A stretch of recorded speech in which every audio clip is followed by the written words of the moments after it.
सबको नमस्कार जुलाई। आज हम यहाँ इकट्ठे होने का मकसद, हमारे बीच में आज यूनियन मिनिस्टर आज मालहोत्रा जी यहाँ पे पधारे हैं, जो यूनियन बजट के ऊपर ये प्रेस कॉन्फ्रेंस होने जा रहा है। साथ में हमारे सीसी साहब टची गलसन जी भी यहाँ पे बैठे हैं। तो मैं ऑनरेबल मिनिस्टर साहब से अनुरोध करता हूँ कि मीडिया के सामने जो यूनियन बजट है उसके ऊपर बोले। जी नमस्कार। सबको नमस्कार, सबको जुले। आज इस प्रेस वार्ता में लद्दाख यूटी के बीजेपी अध्यक्ष श्री पुंचौक जी, हमारा लेह के चेयरमैन श्री ताशी गलसन जी, बीजेपी लद्दाख के जनरल सेक्रेटरी कुंजंग साहब, यहाँ पर सभी उपस्थित मीडिया के भाई बहन, इस बार का बजट 2047 के विकसित भारत को लेकर के बजट है। जो प्रधानमंत्री जी का सपना है कि 2047 में जब देश अपनी आज़ादी के 100 साल पूरे कर रहा होगा तो देश विकसित हो। इसमें सभी को, बच्चे, यंग्स, बुजुर्ग लोग, सभी को एजुकेशन, हेल्थ, बेसिक एम्यूनिटीज़ सब ठीक तरह से मिले जैसे कि एक विकसित देश में मिलती है। उसको लेकर के ये इस बार का बजट है। अभी पिछले 10 साल में 2014 से पहले भारत पूरे विश्व में इकोनॉमिक लेवल पर 11वें पायदान पे था। पिछले 10 साल के निरंतर जन कल्याण की योजनाएं और देश की इकोनॉमी को ऊपर करने के लिए जो प्रधानमंत्री जी का और प्रधानमंत्री जी आदरणीय नरेंद्र मोदी जी की टीम का एफर्ट रहा, उसके कारण से भारत आज विश्व स्तर पर 5वीं बड़ी इकोनॉमी बना है। और जो प्रगति लगातार चल रही है उसमें प्रधानमंत्री जी का सपना है कि अगले 4 साल में भारत विश्व का तीसरा बड़ा इकोनॉमिक देश हो। जो पिछले 10 साल के जन कल्याण की योजनाएं रहीं और कुशल नेतृत्व के कारण 25 करोड़ लोग गरीबी रेखा से नीचे पर आए हैं। ये अपने आप में बड़ी उपलब्धि है। कोविड के टाइम में आप लोगों ने देखा, देश, पूरा विश्व जूझ रहा था कि कोविड से कैसे पार पाया जाए, पर आदरणीय प्रधानमंत्री जी के नेतृत्व में न केवल देश के अंदर 2 वैक्सीन्स बनी, जिसके कारण लाखों करोड़ रुपए का जो रेवेन्यू बाहर जाना था वो नहीं गया। हमें वैक्सीन्स बाहर से नहीं खरीदनी पड़ी, देश के अंदर बनी और देश में 220 करोड़ वैक्सीन की डोजेज 140 करोड़ लोगों को लगी, बिना किसी भेदभाव के, बिना किसी भी तरह के जाति, धर्म, समुदाय के भेदभाव के। और न केवल देशवासियों को बचाया गया बल्कि बाहर 160 देशों को वैक्सीन्स को अन्य देशों में भी एक्सपोर्ट किया गया, फ्री ऑफ कॉस्ट एक्सपोर्ट किया गया। आज प्रधानमंत्री जी के नेतृत्व में, क्योंकि मेरे पास रोड ट्रांसपोर्ट मिनिस्ट्री भी है, 2014 से पहले देश के अंदर नेशनल हाईवेज 90,000 किलोमीटर थे। 2014 से 24 के बीच का जो दशक रहा उसमें 55,000 किलोमीटर नया नेशनल हाईवे बना है।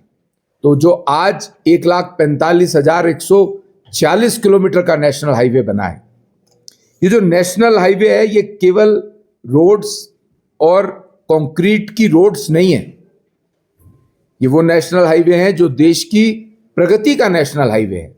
ये वो नेशनल हाईवे है जो देश की इकोनॉमी को 5वें पायदान पर विश्व स्तर पर लेके आया है। आज अगर हम हाईवेज के ऊपर 1 रुपया खर्च करते हैं तो वो हमारी जीडीपी में 3 का इजाफा करता है।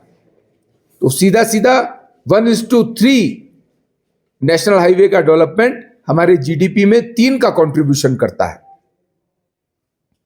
आज हमारे इन नेशनल हाईवेज और इंफ्रास्ट्रक्चर डेवलपमेंट के कारण देश के अंदर रोजगार बढ़ा है। मैं आपको बताना चाहता हूं कि नेशनल हाईवेज और इंफ्रास्ट्रक्चर के कारण जो रोजगार मिला वो 45 करोड़ मैन डेज का रोजगार मिला है। डायरेक्ट 45 करोड़ मैन डेज का रोजगार डायरेक्ट मिला है और इनडायरेक्ट रोजगार 400 करोड़ मैन डेज का मिला है। इतना बड़ा रोजगार इंफ्रास्ट्रक्चर के कारण से देश के अंदर पैदा हुआ और हमारे युवाओं को काम मिला है। इसके अलावा लगभग 400 करोड़ मैन डेज का रोजगार इस कंस्ट्रक्शन के कारण इंड्यूस हुआ है। तो आप इन टोटल देखेंगे तो लगभग 850 करोड़ मैन डेज का रोजगार हमारे इंफ्रास्ट्रक्चर के कारण मिला है। आज से 10 साल पहले देश के अंदर अगर एयरपोर्ट्स को देखें, जो कनेक्टिविटी बढ़ी है पिछले 10 साल में, 10 साल से पहले जो एयरपोर्ट्स थे 72 एयरपोर्ट्स थे, आज 152 एयरपोर्ट्स हैं। आज देश के अंदर रेलवेज का लगभग 90% से ज्यादा इलेक्ट्रिफिकेशन हो चुका है। आज रेलवेज इलेक्ट्रिसिटी के आधार पर चलती है। पिछले 10 साल के अंदर की जो प्रगति है वो प्रगति देश के 140 करोड़ लोगों की प्रगति है, जिसके कारण से 25 करोड़ लोग गरीबी रेखा से ऊपर आए। अगर मैं एजुकेशन सेक्टर की बात करूं तो देश के अंदर 2014 से पहले 7 एम्स थे जो कि मेडिकल चिकित्सा के अंदर उत्कृष्ट सेवाएं जनता को देते हैं। आज 20 एम्स बन गए हैं। पहले 16 आईआईटीज थे, इंजीनियरिंग के बड़े इंस्टीट्यूट्स, आज 23 आईआईटीज देश के अंदर हैं। पिछले 10 साल के अंदर आप देखिए कितना एजुकेशन के लेवल पर हमने तरक्की की है। इंडियन इंस्टीट्यूट ऑफ मैनेजमेंट 2014 से पहले 13 थे, आज 21 हमारे आईआईएम देश के अंदर हैं। देश का युवा जो आईटीआई करता है, 12th पास करता है या कोई प्रोफेशनल सर्टिफिकेट या डिप्लोमा करता है, कोई बीबीए करता है, एमबीए करता है, उन बच्चों के लिए प्रधानमंत्री जी की योजना है। उसके लिए उन्होंने 10,000 करोड़ का आउटले रखा है बजट में। उन बच्चों को पूरे अगले 4.5 साल के अंदर 1 करोड़ युवाओं को जो 21 साल से 24 साल के हैं, उनको ऑन ग्राउंड स्किल इंटर्नशिप दी जाएगी। और वो इंटर्नशिप की स्कीम ये है कि जो बच्चा एजुकेशनल इंस्टीट्यूट्स में थ्योरी पढ़ता है उसको प्रैक्टिकली फैक्ट्रीज में जाकर के, मार्केट में जाके, बड़े बड़े ऑफिसेज में जाकर के इंटर्नशिप मिलेगी, उसको ऑन ग्राउंड एक्सपीरियंस मिलेगा, जिसके कारण से वो अपनी नौकरी अच्छे से ले पाएगा। आज सिर्फ कॉलेज से निकला हुआ बच्चा, स्कूल से निकला हुआ बच्चा जब किसी बड़े इंस्टीट्यूट के पास अपनी जॉब के लिए जाता है तो एक प्रश्न आता है कि आपका एक्सपीरियंस, एक्चुअल एक्सपीरियंस क्या है। तो इस प्रश्न के उत्तर के लिए प्रधानमंत्री जी ने देश के युवाओं को, 1 करोड़ युवाओं को अगले 4.5 साल में इंटर्नशिप देने का तय किया है। और पायलट के रूप में हमने 80,000, जो कि 1,25,000 इंटर्नशिप्स 31 मार्च तक देनी थी, 80,000 युवाओं को हमने ऑफर किया है। और इसके अंदर केंद्र सरकार के द्वारा उन बच्चों को, जो कि 12 महीने की इंटर्नशिप है, उन बच्चों को 5,000 रुपये महीना अप्रेंटिसशिप भी मिलेगा और वन टाइम 6,000 रुपये महीना भी मिलेगा। खाली ग्राउंड एक्सपीरियंस नहीं, उनको उनका पॉकेट मनी भी मिल रहा है। ऐसा प्रधानमंत्री जी ने करके दिखाया है, ये योजना ऑन ग्राउंड आई है।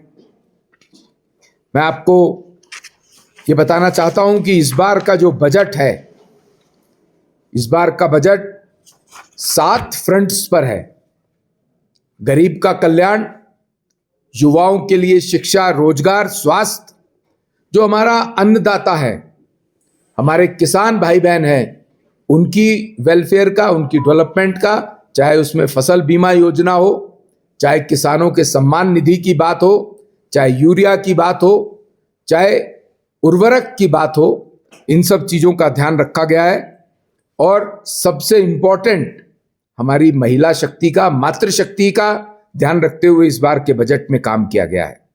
जो हमारा मध्यम वर्गीय है, व्यापारी है, इंडस्ट्री का व्यक्ति है, एमएसएमई का व्यक्ति है, उसकी चिंता भी इसमें की गई है। और वंचित वर्ग जो अति गरीब हैं, उनकी चिंता भी की गई है। एक इंफ्रास्ट्रक्चर के बारे में और इकोनॉमी के बारे में बताया। 7 फ्रंट पर इस बार का बजट आदरणीय नरेंद्र मोदी जी के नेतृत्व में और हमारी फाइनेंस मिनिस्टर आदरणीय निर्मला सीतारमण जी की कुशल नीतियों के कारण इस बार का बजट आप सबके समक्ष मैं और भी रखने का प्रयास कर रहा हूं। हेल्थ के पॉइंट ऑफ व्यू पे अगर बात करें तो ये तय किया गया कि इस बजट में कैंसर के लिए डे केयर सेंटर्स बनाए जाएंगे और वो डे केयर सेंटर देश के अंदर 726 डिस्ट्रिक्ट्स हैं। उन सभी डिस्ट्रिक्ट्स में एक एक day care centre for the cancer patients ये बनाया जाएगा। ये इस बार के बजट में आदरणीय निर्मला सीतारमण जी ने घोषित किया है। और इसी वर्ष 2025-26 में 200 डे केयर सेंटर्स बन के तैयार हो जाएंगे और पूरे 5 साल में हर जिला में, हर डिस्ट्रिक्ट में कैंसर डे केयर सेंटर्स बनाए जाएंगे। इसके साथ साथ जो हमारे गिग वर्कर्स हैं, हमारे अनऑर्गेनाइज्ड सेक्टर का श्रमिक है, उसकी चिंता करते हुए जो हमारा एक पोर्टल है ई श्रम कार्ड के माध्यम से हमारे पोर्टल में उनका रजिस्ट्रेशन, जिसके कारण से जो गिग वर्कर्स जो बाइक पर जनता को सेवा करते हैं, अनऑर्गेनाइज सेक्टर का श्रमिक है, उसको ई श्रम कार्ड रजिस्टर करने पर 2 लाख रुपए का डेथ इंश्योरेंस है। और उसके साथ साथ अगर गिरने से चोट लगती है अपने काम के दौरान तो 1 लाख रुपए का उसको पार्शियल हैंडीकैप कंपनसेशन भी दिया जाएगा। इसके साथ साथ जो हमारा gig worker 1 crore gig worker है, अगर वो ई श्रम कार्ड बनवाता है, उस पोर्टल पर रजिस्टर करता है, तो जो देश की सबसे बड़ा हेल्थ इंश्योरेंस है आयुष्मान भारत योजना, जिसमें 5 लाख रुपए तक का इलाज गरीब लोगों को हर साल, परिवार में किसी एक व्यक्ति के लिए 5 लाख रुपए तक का इलाज किसी भी प्राइवेट हॉस्पिटल में मुफ्त है। ये प्रधानमंत्री जी की योजना लगातार चली आ रही है। ई श्रम कार्ड वाले जो हमारे गिग वर्कर्स हैं, उनको भी इसके साथ इंटीग्रेट किया गया है, जिसके कारण से उनको 5 लाख रुपए तक का इलाज प्राइवेट हॉस्पिटल में मुफ्त मिल पाएगा। इसके अलावा आयुष्मान भारत योजना में आदरणीय प्रधानमंत्री जी ने 70 वर्ष के ऊपर के जो बुजुर्ग हैं, चाहे वो अमीर हो, चाहे वो गरीब से गरीब हो, चाहे वो अमीर से अमीर हो, उनको भी ये आयुष्मान भारत योजना का लाभ, 5 लाख रुपए का मुफ्त इलाज उनको भी मिलेगा। इसके साथ साथ मैंने अभी बताया कि कोविड के दौरान जो वैक्सीनेशन 220 करोड़ वैक्सीन की डोजेज लगी, तब से लेकर के 2020 से आज तक और अगले 4.5 साल और सभी राशन कार्ड धारकों को राशन मुफ्त मिल रहा है और वो अगले 4.5 साल 2029 तक भी मुफ्त मिलता रहेगा। इसका प्रोविजन भी इस बार के बजट में बजट आउटले करके दिया गया है।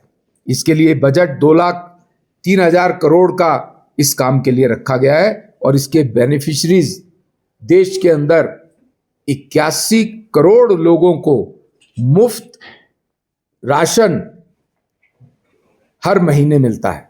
यह आदरणीय प्रधानमंत्री जी की योजना उन गरीब और वंचितों के लिए है जिनको सबसे ज्यादा आवश्यकता है। इन्हीं सब कारणों से आज 25 करोड़ लोग गरीबी रेखा से बाहर आए हैं।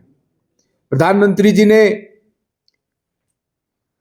देशवासियों के न केवल स्वास्थ्य और भोजन की चिंता की है, उनकी आवास की भी चिंता की है।